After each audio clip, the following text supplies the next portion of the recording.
আমরা বসে আছি না দাঁড়িয়ে আছি? সবাইকেই বলতে হবে দাঁড়িয়ে আছি না বসে আছি। একবারে সত্য কথা, আমরা বসে আছি। আল্লাহ পাক চ্যালেঞ্জ করেন আর বলেন, তোমরা যদি বলো আমরা বসে আছি, আর এই মুহূর্তেখানে আমি আল্লাহ যদি এই জমিনটারে ধসায়া দিই, ভূমিকম্প করে দিই, তাহলে তোমরা কে কে বসে থাকতে পারবে আমাকে বলো? পারবেন তো? তাহলে একদম বলুন বসে আছি। আমরা বসে নাই, আল্লাহ সুবহানাহু তাআলা আমাদেরকে বসে থাকার তৌফিক দান করেছেন, তাই আমরা বসে আছি। এই কথাটাই ঠিক, এটাই হচ্ছে সহিহ ঈমান। এখন যে আল্লাহ পাক আমাদের জন্য জমিনটাকে স্থির করে দিলেন, যে আল্লাহ পাক আমাদেরকে এমনি করে বসে থাকার তৌফিক দান করলেন, এরপরেও যিনি দিলেন আমাদেরকে বাক শক্তি, যিনি দিলেন দর্শন শক্তি, যিনি দিলেন শ্রবণ শক্তি, যিনি দিলেন এমনি করে অসংখ্য নিয়ামত দিয়ে পরিপূর্ণ, এরপরেও নিখুঁত আর নির্ভেজাল অক্সিজেন দিয়ে যে মাবুদ আমাদেরকে জীবিত রাখলেন, তার প্রশংসা করা যাবে না যাবে না? তাহলে পরে এতক্ষণ চুপ ছিলেন কেন? একটু জোরে বলুন আলহামদুলিল্লাহ। আরো ভালো করে বলতে হবে আলহামদুলিল্লাহ। তারপরে পরে আমাদের নবী, বিশ্ব নবী রাহমাতুল্লাহ আলামিন জনাবে মুহাম্মদ রাসূলুল্লাহ সাল্লাল্লাহু আলাইহি সাল্লামের প্রতি অসংখ্য অগণিত দরুদ ও সালাম অবতীর্ণ হয়ে যাক। সকলে বলি আল্লাহুম্মা আমিন।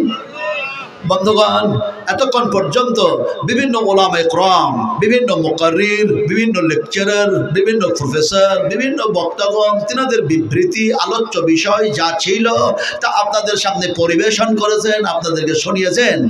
আমি নাজমে আলাম কিছু বলতে পারি না। আল্লাহ সুবহানাহু তাআলা আমাকে যা কোরআন ও হাদিস থেকে বলিয়ে নেবেন, আমি শুধু বলবো না, আপনারা শুধু শুনবেন না, বরং বলার চাইতে শোনার চাইতে উত্তম আমল করার চেষ্টা করব। বলুন ইনশাআল্লাহ। আর একটু ভালো করে বলুন ইনশাআল্লাহ। ইনশাআল্লাহ বুঝে পড়ছেন না? না বুঝে? একটা মানুষকে জিজ্ঞেস করছে, ভাই তুমি যে এই ডাব খাচ্ছ, তো সে বলে ডাব তো খাচ্ছি না, ডাবের পানি খাচ্ছি, তো নারকেল কোথায়? কথা বুঝেন কিনা? ও বুঝেই না যে ডাবের মধ্যেই নারকেল ভরা আছে। এখন ইনশাআল্লাহ এটা যে আমি বলছি, তো ইনশাআল্লাহটা কি? এই শব্দটা কি? এই ভাষাটা কি? এই ভাষা কার? এ কথা পড়লে কি হয়, বললে কি হয়, বুঝেই না। যে কথা বুঝে বলা হয়, যে কর্ম বুঝে করা হয়, সেই কথার মধ্যে, সেই কর্মের মধ্যে ভুল হওয়ার সম্ভাবনা কম থাকে। না বুঝে যদি বলা হয় এবং সেই কর্ম করা হয়, তাহলে 100% ভুল হওয়ারই সম্ভাবনা থাকে। কথা ঠিক না বেটি বলো? তাহলে ইনশাআল্লাহ যে পড়লাম, বুঝে না না বুঝে? হায় হায় নদিয়া জেলার মানুষ, হায় হায়। বিশ্ব নবীজি বলেছেন, আল্লাহর হাবিব বলেছেন, কথা আনকমপ্লিট রেখো না, অসম্পূর্ণ কথা বলো না। কথা যদি কমপ্লিট করতে হয়, সম্পূর্ণ করতে হয়, তাহলে সেই কথাতে ইনশাআল্লাহ লাগায় নাও, কথা কমপ্লিট হয়ে যাবে।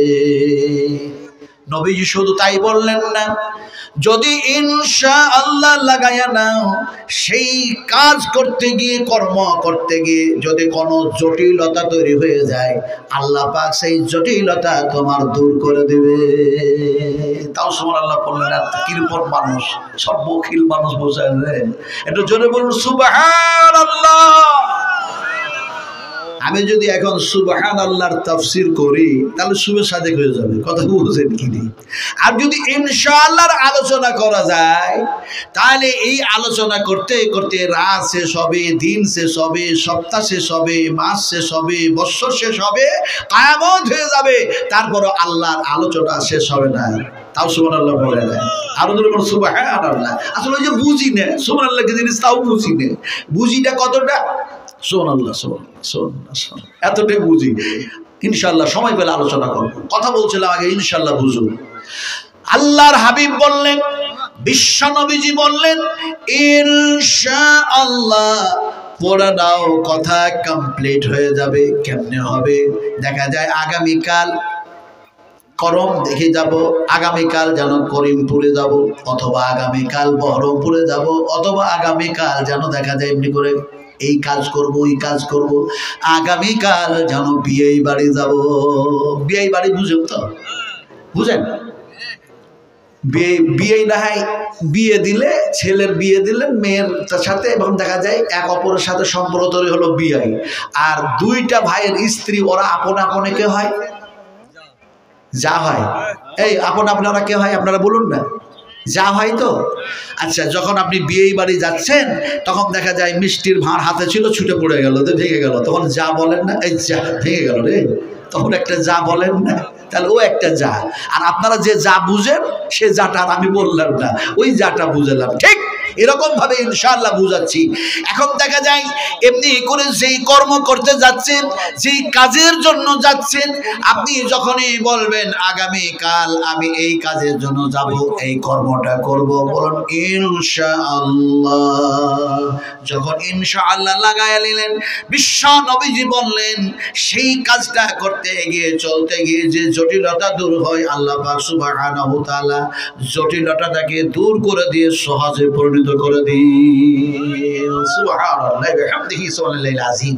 এটা হলো একটা কথা। 2 নম্বর কথাটা কি? নবীজি বলছেন তোমরা যখন ইনশাআল্লাহ পড়ো তখন দেখা যায় পৃথিবীর কোনো মানুষের এটা ভাষা নয়, কোনো নবীর ভাষা নয়, কোনো ওলির ভাষা নয়, কোনো আউলিয়ার ভাষা নয়। এটা হচ্ছে আল্লাহ সুবহানাহু ওয়া তাআলার জন্য কওল, এটা আল্লাহ পাকের জন্য কথা।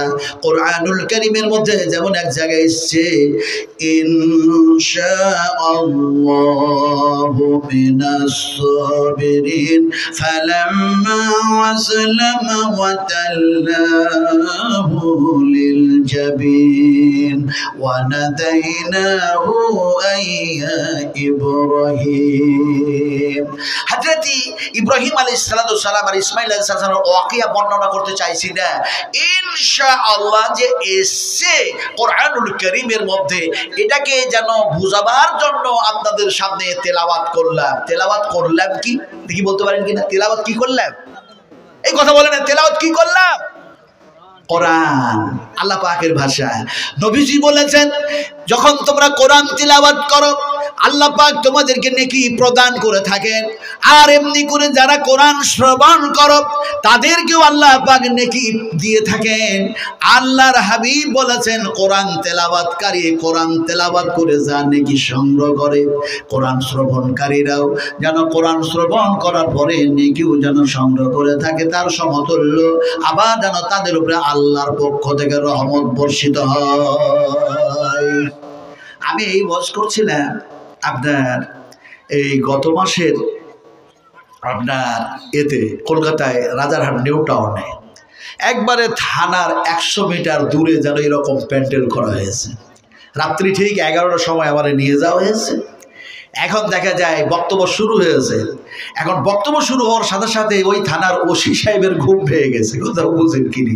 ওনার নাম হচ্ছে জামাল উদ্দিন।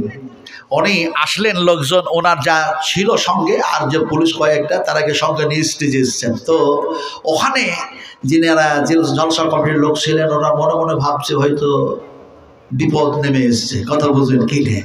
আচ্ছা, বিপদের সময় দোয়া কি পড়বেন? হ্যাঁ, বিপদের সময় কি দোয়া পড়বেন?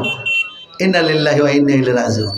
হ্যাঁ হ্যাঁ, বিপদ শুনলে না হয় ইন্না লিল্লাহি ওয়া ইন্না ইলাইহি রাজিউন পড়বেন, কিন্তু বিপদে পড়লে কি পড়বেন?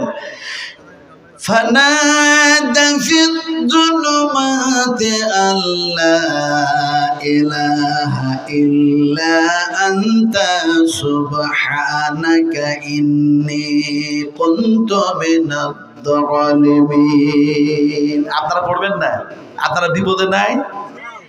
বলছে যে গভর্নমেন্ট এখনকার বর্তমান যুগের গভর্নমেন্ট মুসলমানদের বিরুদ্ধে যে সমস্ত আইন তৈরি করছে আর আইনগুলো যা পাস করছে, আপনি শুনলে হতভম্ব হয়ে যাবেন। কি বিপদ, কি বিপদ! এই বিপদ আসতেছে আমাদের দুই হাতের যেন কামাই করার জন্য।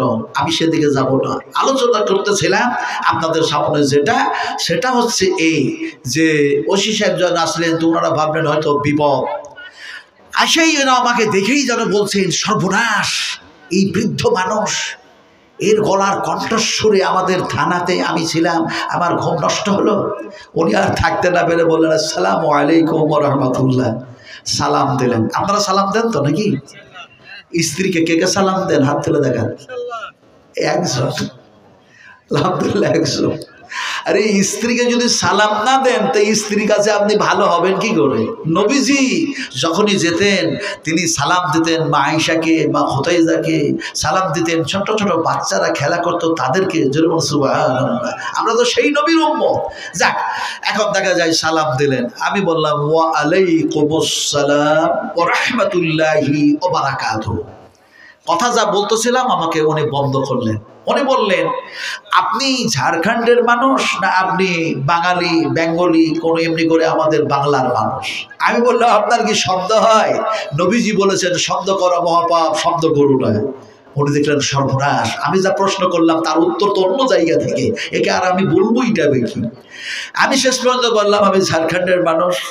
উনি বললেন আপনার এই বক্তব্য শুনতে শুনতে শুনতে শুনতে যতক্ষণ পর্যন্ত আপনি লাউডস্পিকারে কথা বলছিলেন বারবার যেন আপনার কথা আমার কর্ণের মধ্যে ঢুকছে, কোনো মতে আমি যেন সেটাকে কন্ট্রোল করতে পারছিলাম, নিজকে কন্ট্রোল করতে পারছিলাম না। কিন্তু ইনশাআল্লাহ পড়লে সহজ করে দিবেন আল্লাহ পাক, কঠিন কাজটাকে সহজ করে দেবেন, এটা কিন্তু আমার জানার খুব ইচ্ছা হলো, তাই স্টেজ আসতে আমি বাধ্য হলাম। তো সবচেয়ে জটিল আর কঠিন আমি অসির জন্য হচ্ছে একটা আসামি ধরা। তাই থানাতে বসে বসে ইনশাআল্লাহ পড়বো আর আল্লাহ পাক আমার আসামি ধরাইয়া দেবেন, এটা কি হবে?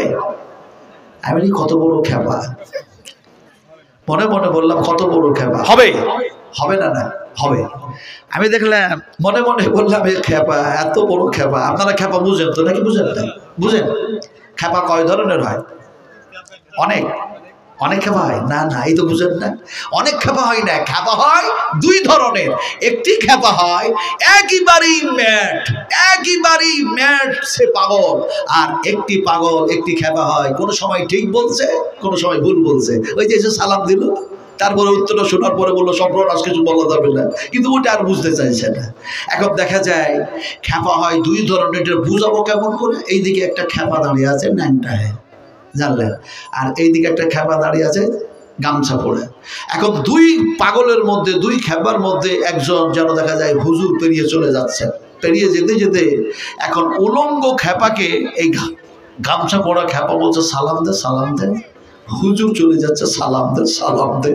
তো উলঙ্গ খেপাটা বলছে আমার পরনে গামছা নাই, কিচ্ছু নাই, আমি উলঙ্গ, তোর পরনে গামছা আছে, তুই সালামটা দে। এখন ও যদি সালামটা দিয়ে দেয় তাহলে ঝামেলা শেষ। কিন্তু আর সালামের ওই সালাম না দিয়ে ও এখন কি করেছে, পাগল নিজের পরনের গামছাটা খুলে উলঙ্গ খেপার দিকে ছুড়ে দিয়েছে। বলছে গামছাটা পর দে, তাড়াতাড়ি করে সালাম দে। এখন ও যদি গামছাটা পরে সালাম দেয় তবু তো ঝামেলা শেষ হয়ে যায়, সমস্যার সমাধান হয়। কিন্তু সে গামছাটা পরবে কি, গামছাটা হাতে ধরে প্রতিযোগিতা শুরু করলো, কম্পিটিশন শুরু করলো। বলে তুইও ন্যাংটা, আমিও ন্যাংটা, তুই উলঙ্গ, আমি উলঙ্গ, তুইও খেপা, আমিও খেপা, তুই আগে সালাম দিবি না আমি আগে সালাম দিব। প্রতিযোগিতা করতে থাকলো। হুজুর পেরিয়ে চলে গেল, সালাম দেওয়াও হলো না। আল্লাহর পক্ষ থেকে রহমত তাদের কপালে আর জুটলো না। ওসি সাহেব কে আমি বললাম আপনি থানাতে বসে ইনশাআল্লাহ পড়বেন, আল্লাহ পাক আসামি ধরাটাকে আপনার জন্য সহজ করে দেবেন। উনি বললেন আমি কেমনে সহজ হয় আমি বুঝতে পারছি না, মানে বুঝাইয়া দেন। আমি বললাম শোনো, বিশ্বনবী মুহাম্মদুর রাসূলুল্লাহ সাল্লাল্লাহু আলাইহি সাল্লামের পূর্বে যত নবী এসেছেন, যত পয়গম্বর আল্লাহ পাক প্রেরণ করেছিলেন, তার মধ্যে যেন একজনের নাম ছিল হযরত মূসা আলাইহিস সালাতু সালাম। তার কওমের মধ্যে, তার সেই পিরিয়ডের মধ্যে, সেই জামানায় একটি মানুষ আরেকজন মানুষকে হত্যা করলো, মানুষটি মৃত্যু মুখে পতিত হয়ে গেল। আল্লাহ পাক তাকে যেন মৃত্যু দান করলেন। এখন সেই মৃত্যু লোকের যেন লোকজন আর যেন বংশবলীর মানুষরা চলে গেল মুসা নবীর কাছে। নবীজি তুমি এই জামানার সবচেয়ে বড় পয়গম্বর, ফলে এই মানুষটাকে যে হত্যা করেছে সেই আসামি ধরা যায় না, আসামি চিনাও যায় না, বোঝাও যায় না কে তার হত্যা করলো। ফলে যেন কেমনে তাকে ধরা যায়, সেই আসামি কেমনে পাওয়া যায়, একটু দয়া করে বলে দিন। তার প্রসেসটা কি, তার নিয়মটা কি বলে দিন।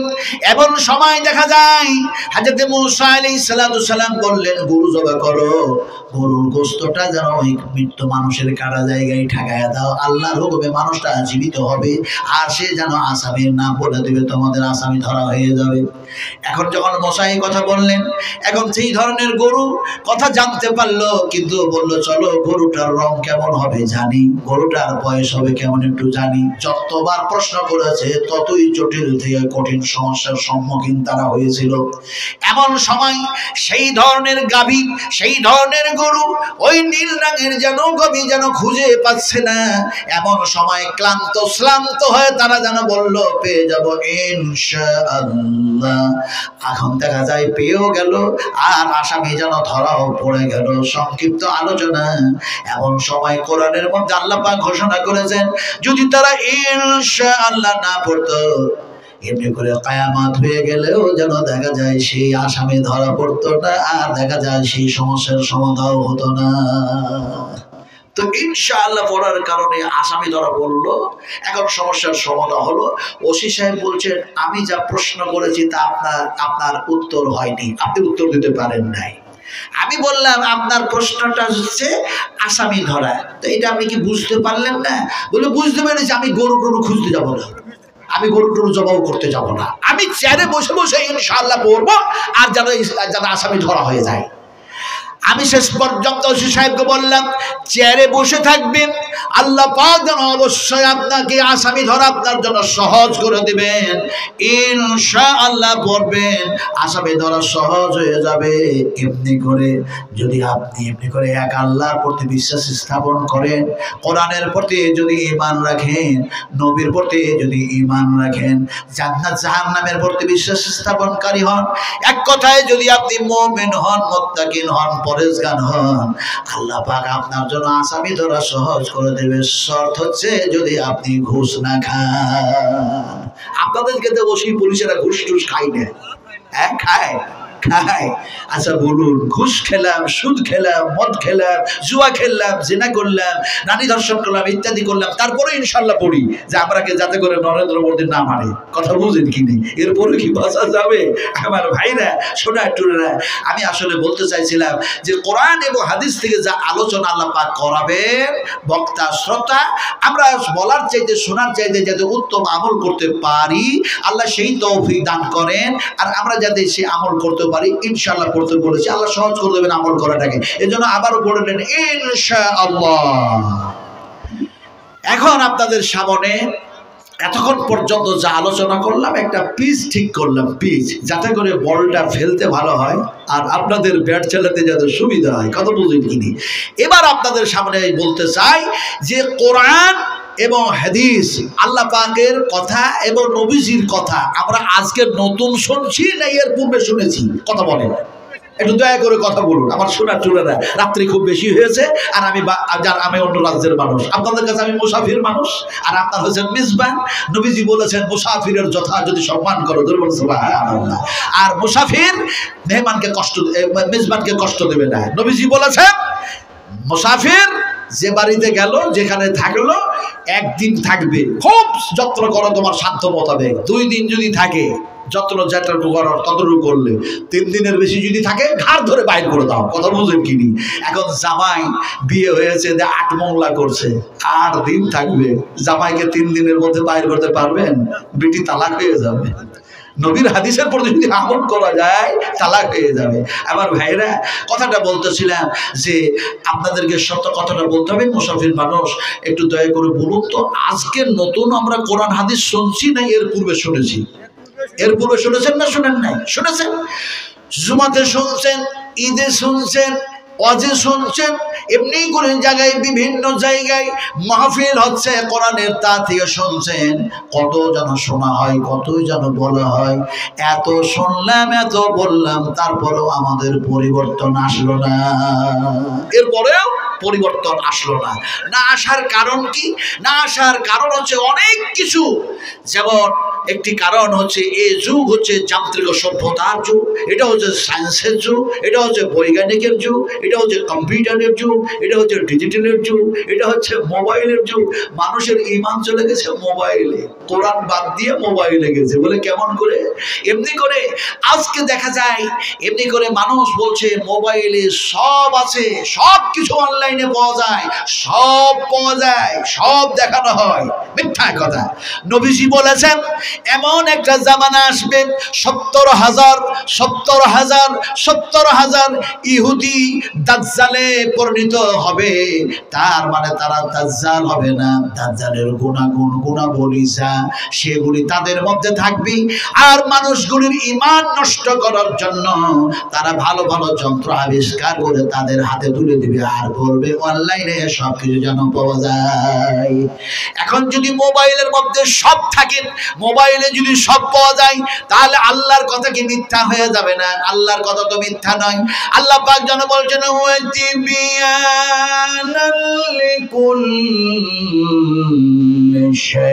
আল্লাহ পাক বলেন এই মোবাইলের মধ্যে নয়, বরং কোরআনের ভেতরে আমি আল্লাহ সমস্ত সবকিছু ঢোকায় দিয়েছি মানুষের কল্যাণের জন্য। সুবহানাল্লাহ। ঈমান থাকা দরকার ছিল যে কোরআনে সব কিছু আছে, আল্লাহ পাক সব কিছু দিয়েছেন, কোরআনে সব কিছু পাওয়া যাবে। যে কোনো সমস্যার সমাধান করার জন্য আল্লাহ এবং আল্লাহ রাসূলই হচ্ছে যথেষ্ট। সুবহানাল্লাহ। এরপরেও মানুষের ঈমান নষ্ট করার জন্য মানুষের ঈমান চলে গেল মোবাইলের উপরে, আর কোরআনের প্রতি ঈমান থাকলো না। এখন এটা একটা কারণ। আপনাদেরকে এই কারণটাকে বিশ্লেষণ করার জন্য, ভালো করে বোঝার জন্য একটা এক্সাম্পল আমি দেবো। এক্সাম্পলটা হচ্ছে যে আমাদের পরিবর্তন কেন আসছে না, এটাকে বুঝতে গিয়ে বলি। একটা ফ্যাট মানুষ, একটা মোটা মানুষ, কেউ মোটা মানুষ তাহলে দুঃখটুকু করে না ভাই। মেদিনীপুরে ওয়াজ করতে গেলাম ঘাটালে, তো যিনি আমাদের দাওয়াত দিয়েছেন উনি আমার পাশেই বসে আছেন, আর উনি আবার জালসারও সভাপতি। কত বুঝলেন কিনি? তো ফ্যাট মানুষ দিয়ে যখন এক্সাম্পল দিতে গেছি, তো উনি বলছেন হুজুর আপনি কি আর কোনো মানুষ দেখতে পেলেন না? এত মানুষ বসে আছে, আপনাকে দাওয়াত দিয়ে আমি নিয়ে এসেছি, আর আপনি আমাকে দিয়ে শুরু করলেন ওয়াজটা। আমি ওনাকে শেষ পর্যন্ত বললাম খামোশ খামোশ খামোশ, চুপ করুন, নীরবতা পালন করুন। ইলম কতটা, আপনি যে ইলম দিয়ে আমারে যেন বুঝাতে চাইলেন, ওই ইলম কতটা, জ্ঞান কতটা। উনি শেষ পর্যন্ত দেখলেন সর্বনাশ। আমি বললাম এক, উনি আবার প্রশ্ন করছেন আর এক। ওই প্রশ্নের জবাব তো আমার কাছে নাই। আমি তারে বললাম শোনো, আজকে মানুষ মনে মনে করে আমি রকেট আবিষ্কার করেছি, জাহাজ আবিষ্কার করেছি, ট্রেন আবিষ্কার করেছি, অগ্নি ক্ষেপণাস্ত্র আবিষ্কার করেছি, আমার কাছে কি জ্ঞান কম আছে? আমি যেন মহাপণ্ডিতের পণ্ডিত। কিন্তু আল্লাহ পাক বলছেন ওয়ামা উতিতুম মিনাল ইলমি ইল্লা কালিলা, মানুষকে জ্ঞান দিয়েছি যত সামান্য, আর এই জ্ঞান পেয়ে যেন ব্যাগের মধ্যে শুধু ঝামাচ্ছে। বলে কম কিছু জানি, কথা বুঝলেন কিনে? কিচ্ছু জানো না। আমি আল্লাহ পাক যা তোমাকে বলা করাই সেটাই তুমি বলতে পারো। সুবহানাল্লাহ, আরো জোরে সুবহানাল্লাহ। এখন এই কথা শুনে সভাপতি সাহেব দেখা যায় যিনি আমার দাওয়াত দিয়েছেন উনি চুপ হয়ে গেলেন। সর্বনাশ, এ বিহারি মানুষ হতে পারে, কিন্তু আমার এই যেমনি বুঝাচ্ছেন আমার তো নীরবতা পালন করাই দরকার।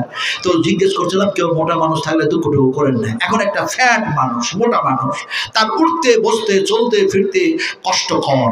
এমন সময় সে এক ডাক্তারের কাছে গিয়েছে, গিয়ে বলল স্যার আমার চলতে ফিরতে সদা সর্বদাই সব কাজে কষ্ট হচ্ছে, তো আমি আর এই শরীরের পরিবর্তন কিভাবে আসবে তার সাজেশনটাও দেন, ওষুধটাও দেন। তো ডাক্তার ওর কথা শুনে জিজ্ঞেস করলে তুমি খাবার কি খাও যে এত মোটা হয়েছো? তুমি খাবার কি খাও যে এত মোটা হয়েছো? আপনারা সব খাবার খেয়ে এসছেন তো? খাবার খেয়েছেন তো? সত্য কথা বলেন, সত্য কথা বলেন। খাবার খেয়েছেন? কোন হাত দিয়ে? এই হাত দিয়ে, এই হাত দিয়ে। ঠিক করে বলছেন তো? আচ্ছা, এই হাত দিয়ে আপনারা খাবার খেয়েছেন, এখন এই হাতটাকে আল্লাহ পাক যদি প্যারালাইসিসে পরিণত করেন তাহলে এই হাত দিয়ে খাবো। এই হাতটাকেও যদি প্যারালাইসিসে পরিণত করে দেয় তাহলে স্ত্রী খাওয়াবে, মেয়ে খাওয়াবে, ছেলে খাওয়াবে, বৌমা খাওয়াবে, প্রতিবেশী খাওয়াবে, দেশের মানুষ খাওয়াবে, chief minister, home minister, prime minister খাওয়াবে। গোটা পৃথিবীর মানুষগুলিকে আল্লাহ পাক পঙ্গ করে দিলেন, প্যারালাইসিসে পরিণত করে দিলেন। এবার কোন হাতে খাবে বলুন? এই কোন হাতে খাবে? হায় হায় হায় হায় হায় হায়। আল্লাহ পাক বলছেন তোমরা ডান হাত দিয়ে খাও নাই, তোমার মা খাওয়াই নাই, তোমার বাবা খাওয়াই নাই, কোন পৃথিবীর মানুষ খাওয়াই না।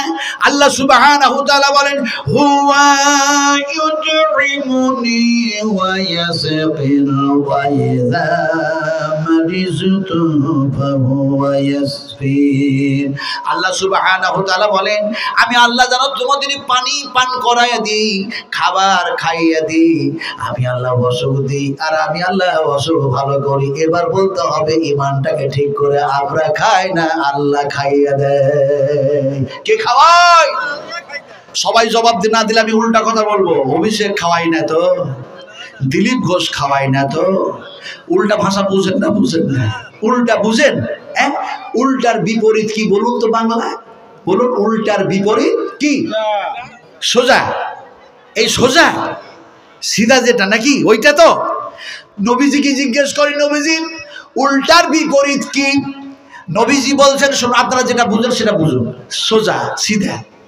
নবীজিকে জিজ্ঞেস করা হয় নবীজি উল্টার বিপরীতটা কি আপনি বলে দিন। বিশ্ব নবী মুহাম্মদ রাসূলুল্লাহ সাল্লাল্লাহু আলাইহি ওয়াসাল্লাম যেন করলেন কি, সাহাবায়ে কেরামদের সামনে যেন এমনি করে একটা সোজা যেন দাগ টেনে দিলেন। এই সোজা দাগ টেনে দিয়ে যেন দাগটার ডান দিকে বাম দিকে ছোট ছোট ছোট ছোট দাগ টানলেন। আর নবীজি বললেন হাজা সিরাতুম মুস্তাকিম, এটা হলো সিধা পথ, এটা হলো সোজা পথ। এই পথ দিয়ে জীবন যাপন যারা করবে, জীবন বাস্তবায়ন করবে, তাদের গন্তব্যস্থল হবে জান্নাত। আর এই ডান দিকে বাম দিকে যত দাগগুলি টেনে দিলাম, এই দিক দিয়ে যারা চলাফেরা করবে, জীবন পরিচালিত করবে, তারা যেন হবে নাকি, সেটা যেন গুমরাহি পথ, সেটা হলো পথভ্রষ্ট পথ, সেটা হলো অন্ধকার পথ। ওই পথ দিয়ে চলতে গেলে তাদের গন্তব্যস্থল হবে যেন জাহান্নাম। নবীজি সোজা বুঝালেন। আপনারা যেটা সোজা বুঝেন, আমরা যেটা সোজা বুঝি, এমনি করে চললে সোজা। নবীজি এটা সোজা বুঝালেন। এবার উল্টাটাকে আমি একটা এক্সাম্পল দিয়ে আপনাদের বুঝাই। এইটা হলো একটা রাস্তা। এই রাস্তাটা দিয়ে একটা 22 চাকার গাড়ি অথবা 18 চাকার একটা লরি চলে যাচ্ছে। লরিটাকে ধরে উল্টায় দেন, উল্টায় দিয়েছেন, চাকাগুলি ওপর দিকে হয়ে গিয়েছে, ইঞ্জিনটাও যেন ওপর দিকে হয়ে গিয়েছে, গাড়ির বডিটা নিচু দিকে হয়ে গিয়েছে, গাড়িটা উল্টে দেওয়া হয়েছে।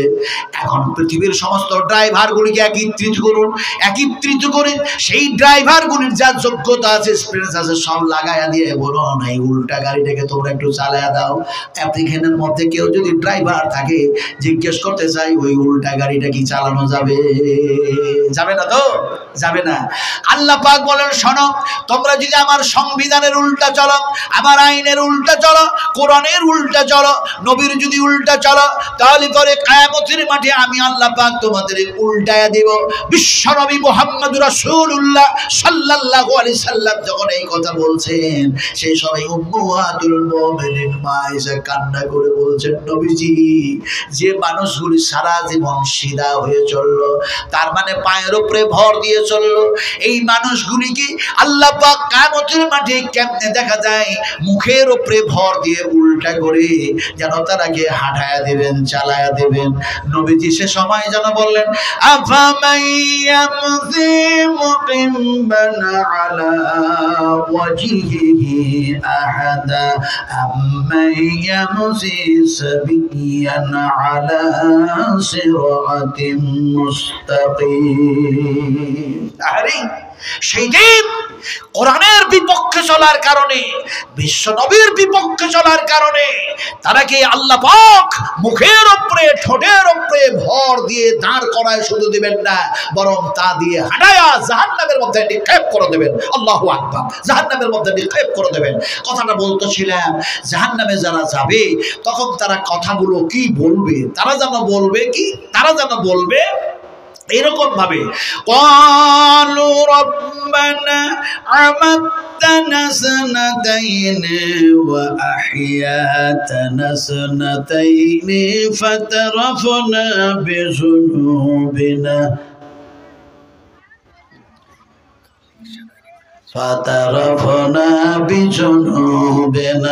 ফাহাল ইলা খুরুজিম মিন সাবিল। ওরা বলবে জুনুবকে মানে হচ্ছে পাপ, কোঠা, অন্যায়, ভুল ইত্যাদি, আর সাবিলকে মানে হচ্ছে রাস্তা। ওরা ক্রন্দন করতে করতে বলবে, হে আমাদের রব, হে আমার প্রতিপালক, এই জাহান্নামের মধ্যে যে এসছি যে ভুলের কারণে, এখান থেকে বাঁচার কোনো উপায় আছে? আল্লাহ পাক বলবেন কোনো উপায় নাই। আমি অজ করতে করতে বুঝতে বুঝতে কোথায় চলে গেছি। বলছিলাম ডাক্তার বললেন তুমি যে এত মোটা হয়েছো তো খাবার কি খাও? তো সে ফ্যাট মানুষটা বলছে সকালবেলা হলে আমি 8টা রুটি খাই। ডাক্তার বলল সর্বনাশ, সকালবেলা হলে 8টা রুটি খাই, কোন পেটুকের পেটুক? কথা বুঝলেন কিনে? ডাক্তার মনে মনে ভাবলেন হয়তো দুপুরবেলা হতে অনেক দেরি, মনে হয় বেশি খাবে। তো বলে দুপুরবেলা হলে কটা খাও? বলে 8টা খাই। বলে রাত হলে কটা খাও? বলে 8টা খায়। আপনারা সব জ্ঞানী মানুষ, হিসাব করে বলুন তো 3 8 রুটি খেলো কয়টা? এই হিসাব করে বলেন, হিসাব বুঝেন তো? হিসাব কি? এই হিসাব কি? 4 আর 4 এ 8, 5 আর 5 এ 10, এই হিসাব? না না না, এটা হিসাব নয়। হিসাব কোনটা? আল্লাহ পাক বলছেন আল ইয়াউমা তুজজা কুল্লু নাফসিন বিমা কাসাবাত লা যুলমাল ইয়াউম ইন্নাল্লাহা সারিউল হিসাব। এই জমিনে তুমি কি করেছো? তোমার জীবন কোন পথে কাটিয়েছো? কোন দিকে ইনকাম করেছো? কোন পথে খরচা করেছো? এক কথায় সেই জীবনের হিসাব কিয়ামতের মাঠে দিতে হবে। 4 আর 4 8 9। কথা বুঝতে পেরেছেন? আমরা যে হিসাব বুঝি ওই হিসাব আল্লাহ বুঝাই না। আল্লাহ হিসাব বুঝাচ্ছেন তোমাদের জীবনের জিন্দেগির সমস্ত হিসাব আমি আল্লাহ নেব, ছেড়ে দেব না। আল্লাহ যদি তিল তিল করে হিসাব নেন, সুম্মা তুসআলুন্না ইয়াওমাইযিন আনিন নাঈম, তাহলে আমরা কেউ হিসাবই দিতে পারবো না। সুবহানাল্লাহ। আমার ভাইরা, আমি জি বুঝতে পেরেছি ইনশাআল্লাহ। একটু 5 মিনিট একটু ধৈর্য ধরুন। হ্যাঁ আমার ভাইরা, বলতেছিলাম এখন ডাক্তার বললেন জটা, এখন ও বললো যে আমি এইভাবে খাই। এখন 3 8 রুটি হয়ে গেল 24টা। ডাক্তার বললেন খাবারের অঙ্কটা কমায় দাও। পেশেন্টটা বললো স্যার আমি খাবো কতটা আর কমাবো কতটা একটু বলে দেন। বলে 24টার মধ্যে 12 রুটি খাও আর 12 রুটি বাদ দাও। এখন শুধু 12টা রুটি খাই, তারপরেও শরীরের পরিবর্তন আসে নাই। আবার দ্বিতীয়বার গিয়েছে, বলে স্যার কোনো পরিবর্তন একটু ভালো করে বলুন না কি করবো। বলে খাচ্ছ কয়টা? বলে 12টা। বলে 12টা থেকে আরো 6টা কমিয়ে দাও। এখন শুধু 6টা রুটি খাই, তারপরেও পরিবর্তন নেই। তৃতীয়বার অনয় বিনয় করে বলতে স্যার কোনো পরিবর্তন নাই, জায়গাটা একটু দয়া করে মেহরবানি করুন। ডাক্তার বলে খাচ্ছ কটা? বলে আপনার কথা মোতাবেক মাত্র 6টা রুটি খাচ্ছি, তার বেশি খাই না। ডাক্তার বলেন সত্য কথা বলো, সত্য কথা। ও লোকটা বলছে একেবারে সত্য কথা বলছি, আমি 6টার বেশি রুটি খাই না। ডাক্তার বললেন সত্য কথা বুঝছো তো? আচ্ছা আপনাদেরকে জিজ্ঞেস করি, সত্য কথা বলা ভালো না মিথ্যা কথা বলা ভালো? এই সত্য কথা বলা ভালো না মিথ্যা কথা ভালো? ইয়াকু কাযিবান ফাআলাইহি কাযিবু ওয়া ইয়াকু সাদিকান ইউসিবকুম বা'দুল্লাযী ইয়াঈদুকুম ইন্নাল্লাহা লা ইয়াহদি মান হুয়া মুশরিফুন কাযযাব। আল্লাহ রাব্বুল আলামিন বলেন যারা সীমা লঙ্ঘনকারী হয়, সীমা অতিক্রমকারী হয় আর মিথ্যাবাদী হয়, আমি আল্লাহ তারাকে হেদায়েত করি না। ডাক্তার বলেন সত্য কথা বলো। বলছে স্যার সত্য কথা বলছি, 6টার বেশি খাই না।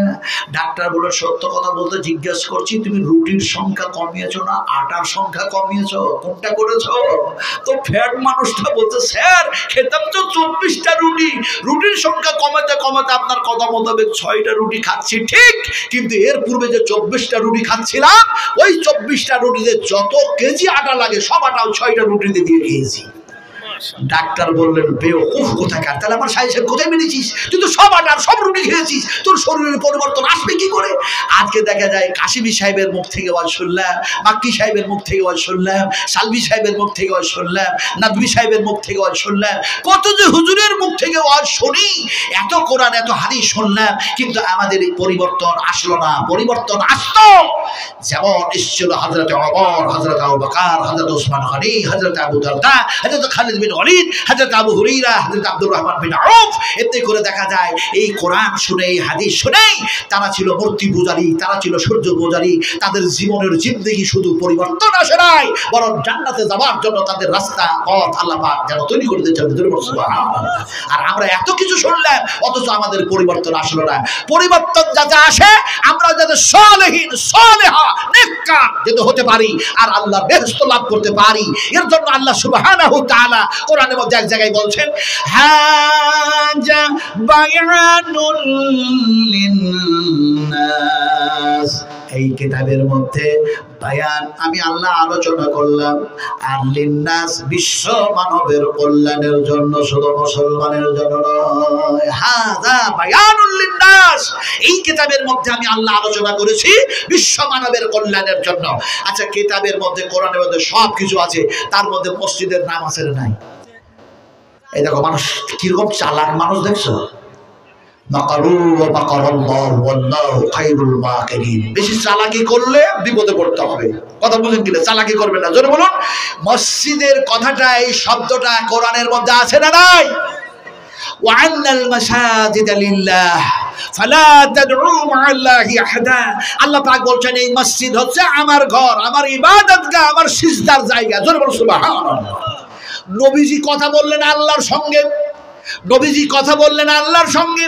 ৭০,০০০ পর্দা ছিল মধ্যে। বুখারী শরীফের হাদিস, অত লম্বা বলবো না, কিন্তু নবীজির আমরা উম্মত, যদি আল্লাহ পাকের সঙ্গে কথা বলি কোনো পর্দা থাকবে না, ডাইরেক্ট জানানো আল্লাহর সঙ্গে সম্পর্ক হয়ে যাবে। সুবহানাল্লাহ।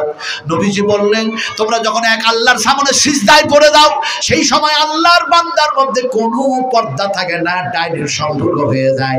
আর আল্লাহ পাক বললেন ওয়াসজুদু ওয়াখতারিব, তোমরা জানো আমার নিকটবর্তী যদি হতে চাও, আমার কাছাকাছি যদি আসতে চাও, একবারে সংলগ্ন যদি হতে চাও, আল্লাহ পাক বলছেন আমার সামনে সিজদায় পড়ে যাও।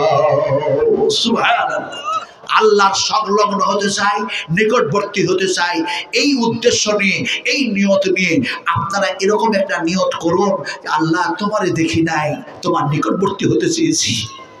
আল্লাহ আমাদের নবীজিকে দেখি নাই, যে নবী তায়েফের মাটিতে উহুদের প্রাঙ্গণে এমনি করে রক্ত দিয়েছেন, রক্তে রঞ্জিত শরীর হয়েছে, সেই নবীর আমরা উম্মত। ওই নবীর হাতের পানি পান করে বেহেশত যেতে চাই, তাই যেন আমি দিচ্ছি এমনি করে যেন দেখা যায় ৫,০০০ টাকা, ১০,০০০ টাকা, ৫০,০০০ টাকা, সাধ্য মোতাবেক আপনারা সেই মসজিদকে সাহায্য করবেন, সহযোগিতা করবেন।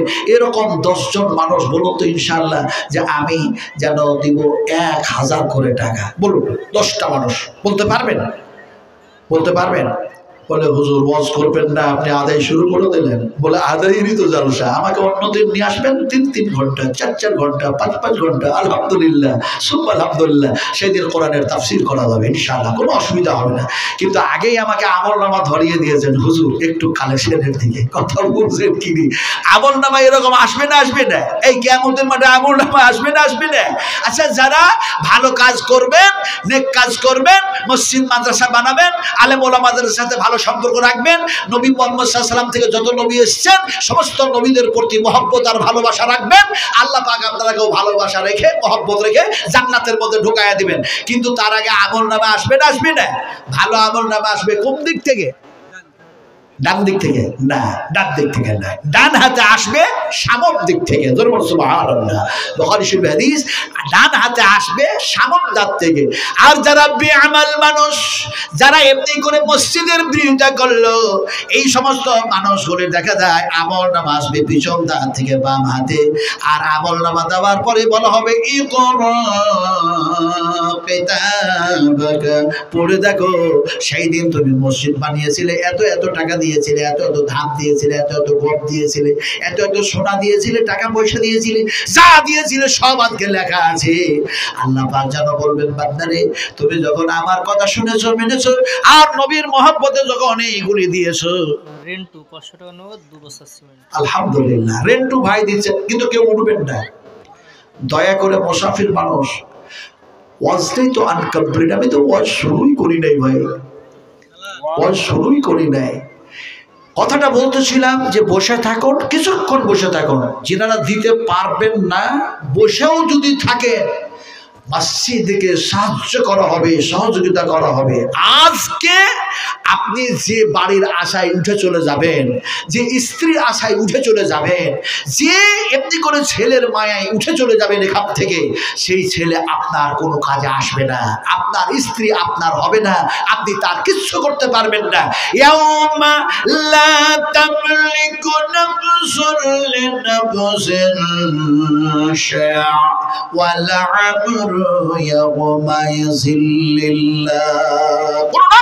কোন নফসের কোনো উপকার করতে পারবে না, কোন মানুষ সেই দিন কোনো মানুষের যেন সহযোগিতা করতে পারবে না। আল্লাহর হুকুম ছাড়া কাউরি হুকুম সেই দিন চলবে না। আমরা মসজিদ বানাতে গিয়ে সেই দিন আল্লাহ 3টা কথা বলবেন আপনাদেরকে, 3টা কথা আপনাদেরকে বলবে। ফলে একজন ভাই দিয়েছেন 500 টাকা আর 2 বস্তা সিমেন্ট, কি যেন নাম বললেন ওরা, রেন্টু মন্ডল ভাই। আর একজন জোড়া হওয়ার জন্য বলো যে আমিও 2 বস্তা সিমেন্ট দেবো, 500 টাকা দেবো, জোড়া হওয়ার জন্য বলুন। ইনশাল্লাহ বলুন, বলুন তাড়াতাড়ি করে বলুন। নবীজি বলেছেন নাজেরা বিবি মা মারা গেছে, তার জন্য 500 টাকা দিয়েছে। আমি মুসাফির মানুষ, দোয়া করবেন ইনশাআল্লাহ, দোয়া করবো। এমন একটা দোয়া করব যে দোয়াটি বিশ্ব নবী তিনার হায়াতে তাইয়্যিবাহ, তিনার পবিত্র জবান দিয়ে দোয়া দিয়েছেন। যখন সেই পিরিয়ডে সেই জামানায় মেয়েরা সোনা খুলে দিয়েছে, মেয়েরা টাকা দিয়েছে, রূপা দিয়েছে, এমনি করে ছেলেরা উট দিয়েছে, ঘোড়া দিয়েছে, এমনি করে দোব্বা দিয়েছে, ছাগল দিয়েছে, দুধ দিয়েছে, খেজুর দিয়েছে। নবীজি সেই সময় দোয়াটা যা দিয়েছিলেন সেই দোয়াটা আমি দেব। নবীজি শুয়ে আছেন এমন একটা জায়গায়, কোথায় শুয়ে আছেন জানেন? এই নবীজি কোথায় শুয়ে আছেন? না, মদিনায় শুয়ে নাই।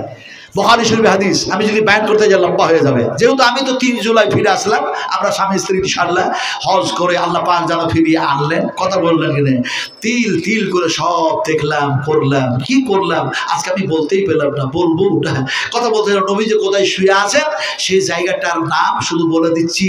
নবীজি বলছেন বুখারী শরীফের হাদিস, আমার মিম্বার থেকে, আমার যেন মেহরাব থেকে মিম্বার, আমার মেহরাব থেকে মিম্বার, আমার মেহরাব থেকে মিম্বার, আমি যে জায়গায় শুয়ে আছি এটা হচ্ছে আমার যেন দেখা যায় রিয়াজুল জান্নাহ, রিয়াজুল জান্নাতের মধ্যে নবীজি শুয়ে আছেন।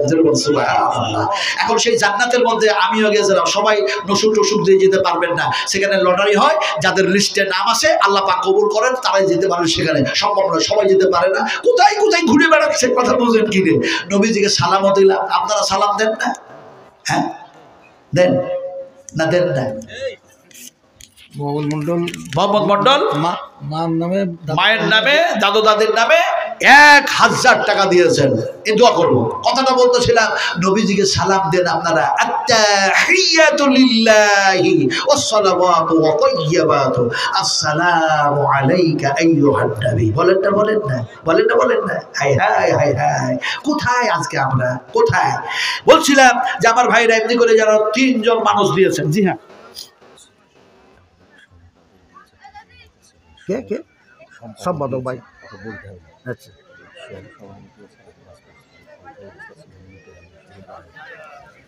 ভাই বলছিলাম যে দেখুন এটা মসজিদের কাজ। মসজিদগুলো ভাঙা হচ্ছে, ভারতবর্ষে যে মসজিদ ভাঙা হয়েছে আপনারা জানেন। আমি সে কথা, ওই পুরাতন কথা নতুন করে শোনাতে চাই না, কিন্তু এটা শোনাতে চাই। মসজিদ বানাবার জন্য, মসজিদ তৈরি করার জন্য নবীজি স্বয়ং তিনি যেন বলছেন 2 ইয়াতীম ছেলেকে, তোমরা 2 ইয়াতীম, তোমাদের পিতা নাই মাথা নাই, তোমরা মসজিদ বানাবার জন্য যে জায়গা দিলা, আমি মুহাম্মদ সাল্লাল্লাহু আলাইহি পিতা নাই মাথা নাই, আমি ইয়াতীম, আমাকে একটু তোমাদের সঙ্গ সাথী বানায় না। ফলে এই মসজিদ বানাবার সময় আবু জাহিল, আবু লাহাব, এই সমস্ত দিনের শত্রুরা কেউ নবীজিকে সাহায্য করে নাই। ও নবীর উম্মতেরা, আপনারা কি কেউ নাই যে এমনি করে মসজিদের সাহায্য করার জন্য 50 ব্যাগ সিমেন্ট দিতে পারবেন? 50 ব্যাগ সিমেন্ট। একজন বেনামিতে নাম বলেননি, উনি 50 ব্যাগ দিয়েছেন। কিন্তু আরো তো আছে, আরো তো আছে। সেক্রেটারি আছে, ক্যাশিয়ার আছে, সভাপতি আছে, সহসভাপতি আছে, কত সব আছে। আলহামদুলিল্লাহ। আমি দোয়া করব, এই হাত দিয়ে দোয়া করবো ইনশাআল্লাহ, আল্লাহর কাছে দোয়া করব, যদি 50 ব্যাগ সিমেন্ট দেন, মুলতাজাম মুলতাজাম মুলতাজাম। যে হাতে যে সোনালী রঙের গেট দেখছেন না কাবাতে, ওই কালো গ্লাভ দিয়ে ঢাকা, লক্ষ লক্ষ মানুষের মধ্যে কেমনে যে আল্লাহ আমাকে নিয়ে গেলেন, নিচে একটা সরু যেন সিঁড়ি আছে, এরকম সরু সিঁড়ি, ওর উপরে পা দিলাম, তারপরে একেবারে সেই চোকাটে হাত দিলাম। নবীজি বলেছেন সেইখানে হাত দিয়ে যা দোয়া করা হয় আল্লাহর দরবারে সে দোয়া কবুল হয়ে যায়। সুবহানাল্লাহ। আমি তো সেই মুসাফির আপনাদের কাছে, বলে আপনি বলুন তো কি ভাই, সহসভাপতি কিংবা যারা আছেন, একটু 50 ব্যাগ সিমেন্ট একজন বলুন তো। ইনশাল্লাহ তার মায়ের জন্য দোয়া করব, তার আব্বার জন্য দোয়া করব, তার দাদি, তার নানি, তার আহাল, তার আওলাদ, তার সন্তান, তার সন্ততি, সকলের জন্য দোয়া করবো ইনশাআল্লাহ। এমন দোয়া করব যে দোয়াটি নিষ্পাপী, যাদের কোনো পাপ নাই, কোনো ভুল নাই, কোনো গুনাহ নাই, তারা ফেরেশতা, সেইটা যারা দোয়া করছে ওই দোয়াটা আমি ইনশাআল্লাহ মুসাফির হালাতে করব। শুধু খালি আপনারা আমিন আমিন করবেন। শুধু খালি 50 ব্যাগ সিমেন্ট দেন একজন, দেন ইনশাআল্লাহ। বলুন বলুন বলুন, তাড়াতাড়ি বলুন, চটচট করে বলুন ভাই। হ্যাঁ, আর এখানে দিয়েছেন 1000, একজন দিয়েছেন 500, একজন বোন, আর একজন দিয়েছেন এমনি করে 500 আর 2 ব্যাগ সিমেন্ট। আলহামদুলিল্লাহ আলহামদুলিল্লাহ। 3 জন দিয়েছেন। 4র্থ নম্বরে ভাই 50 ব্যাগ সিমেন্ট একজন দেন। কই সহসভাপতি কোথায় ভাই, কোথায়? একটু দেন দেন দেন দেন, দয়া করুন, অনুগ্রহ করুন, কৃপা করুন। মসজিদের প্রতি দয়া, মসজিদের প্রতি কৃপা, মসজিদের সঙ্গে সহযোগিতা। বাপ যে মারা গেছে, আব্বা মারা গেছে, ছোট বাবা মারা গেছে, আর ওই মারা গেছে সভাপতির মা। আচ্ছা আচ্ছা আচ্ছা, ওদের লেগে একটু দোয়া করেন। 8 বস্তা আছে, 8 বস্তা সিমেন্ট। রফিকুল বিশ্বাস, আলহামদুলিল্লাহ। রফিকুল মিস্ত্রি ভাই 8 ব্যাগ সিমেন্ট দেবেন বলছেন, 8 ব্যাগ। আলহামদুলিল্লাহ আলহামদুলিল্লাহ। হাইয়াকাল্লাহ, বারাকাল্লাহ, জাযাকুমুল্লাহ খাইরান জাযা, আহসানাল জাযা।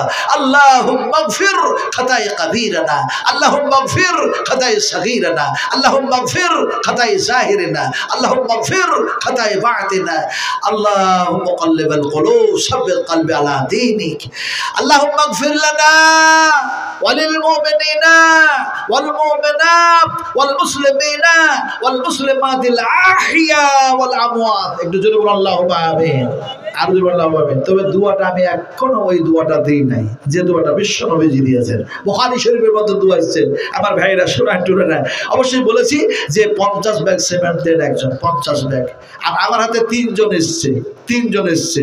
কোনো মা নাই, কোনো খালা নাই, কোনো আম্মাজান নাই, কোনো নানি জান নাই, কোনো আমার ছেলে নেই, মেয়ে নেই, কোনো আমার ভাই নাই, আব্বাজি নেই, যে আর 2 জন মানুষ দিয়ে এই দানের দাতা হিসাবে 5 জন হবেন। 3 জন হয়েছে, আর 2 জন দেন। 1000 টাকা করে হোক, 500 টাকা করে হোক, আর 2 জন দেন। চাই 2 বস্তা সিমেন্ট হোক, চাই 5 বস্তা সিমেন্ট হোক, আর 2টা মানুষ দেন ইনশাআল্লাহ। দেন দিন ভাই। রফিকুল ভাই দিয়েছেন একটা, তো এটা 4টা হয়ে গেল। আর একটা দেন, আর একজন বলুন, তাহলে 5টা হয়ে যাবে। নমাজের স্তম্ভ যদি 5টা হয়, ইসলামের স্তম্ভ যদি 5টা হয়, নামাজের ওয়াক্ত যদি 5টা হয়, তাহলে যে মসজিদে আমরা নামাজ পড়বো সেই মসজিদ যদি আল্লাহর ঘর হয়, তাহলে সেই মসজিদের আমি স্তম্ভ হতে পারবো না, নামাজের ওয়াক্ত হতে পারবো না। ফলে যেন দেখা যায় 1 নম্বরের দাতা হয়ে 5 নম্বর হয়ে যাব। এমনি করে দেখা যায় সেই 5 নম্বর ব্যক্তি যদি বলেন আমি 2 ব্যাগ সিমেন্ট দিচ্ছি, অথবা 5 ব্যাগ সিমেন্ট দিচ্ছি, অথবা 10 ব্যাগ সিমেন্ট দিচ্ছি, তাহলে 5 নম্বরে হয়ে যাবে। আর তার জন্য দোয়াটা এমনি করে করব, বিশ্ব নবী মুহাম্মদুর রাসূলুল্লাহ সাসারা বলছেন ইয়া উম্মতি ইয়া উম্মতি, আমার কি হবে, আমার কি হবে। কিন্তু আমি জানি আল্লাহ পাক যেন তার রহমত দিয়ে আমারে যেন ঢেকে রাখবেন, গ্রাস করে রাখবেন। আল্লাহ পাক যেন দেখা যায় আমাকে যেন ছেড়ে দিবেন না। ফলে আমার যেন এমনি করে ইচ্ছা আশা অবশ্যই যেন ভালোটার। ফলে আপনারাও যদি এমনি করে আশা করেন মসজিদ ভালো জায়গা, মসজিদে দান করলে কিয়ামতের মাঠে অবশ্যই নবীর হাতের পানি পান করা সম্ভবপর হবে। সবচেয়ে উত্তম জায়গা হচ্ছে মসজিদ। নবীজি বলেছেন সবচেয়ে ভালো জায়গা কি বলুন? মসজিদ। সেই মসজিদে যাওয়ার জন্য একজন আরেকজন ব্যক্তি বলুন, বলুন আরেকজন ব্যক্তি বলুন যে 5 ভাগ দেবো। জি হ্যাঁ, বেনামিতে 400 টাকা। বেচারি গায়ে কিছু ছিল না, 400 টাকা ছিল, 400 টাকাই দিয়ে দিয়েছেন। কত বছর কিনে আলহামদুলিল্লাহ, সুবহান আলহামদুলিল্লাহ, হাইয়াকাল্লাহ, বারাকাল্লাহ। আল্লাহ এমনি করে যেন 5 জন হয়েছে। এটা দেখেন তো, ওই যে আমরা রফিকুল ভাইকে নিয়ে 5টা হয়েছে। ভাই বলছিলাম যে আপনারা এখানে যত মানুষ বসে আছেন একটা বস্তা করে সিমেন্ট লাগাতে পারবেন না? যতগুলো মানুষ বসে আছেন, আজ না হয় কাল, কাল না হয় পরশু, 1 সপ্তাহ পর মসজিদের কাজ শুরু হবে, তখন দিয়ে দেবেন 1 বস্তা 1 বস্তা করে সিমেন্ট। একটু লেখা তো আপনারা এই এলাকার মানুষ তো।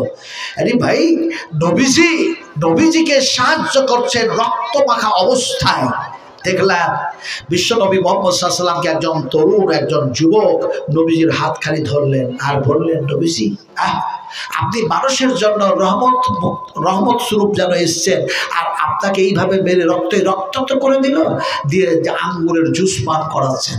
যুবকটা আঙ্গুরের জুস পান করাচ্ছেন, আর জুস পান করার পরেই নবীজিরা সেই হাতে রক্ত লাগানো হাতে যেন হাত দিয়ে কালমায়ে শাহাদাত পড়ে নিয়ে ইসলাম কবুল করলেন। সেই জায়গাটা দেখলাম, ওই জায়গাটা আর ওই জায়গা হয়ে নাই, ফাঁকা হয়ে নাই। সেখানে একটা মসজিদ নির্মাণ হয়েছে। মসজিদের নাম দেওয়া হয়েছে যিনি এমনি করে আঙ্গুরের জুস পান করিয়েছিলেন, ইসলাম কবুল করলেন, তার নাম হলো এমনি করে দেখা যায় আকদাস রাদিয়াল্লাহু তাআলা আনহু। মসজিদের উপরে সাইনবোর্ড লেখা আছে মসজিদে আকদাস, মসজিদে আকদাস। আমার ভাইরা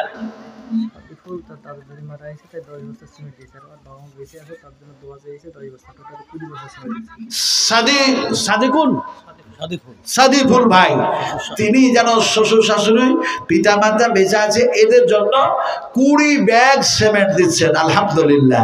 ও গো আল্লাহ দয়াময় করিম রব্বানা, বিপদের মাঝে তুমি কবুজে ফেলো না।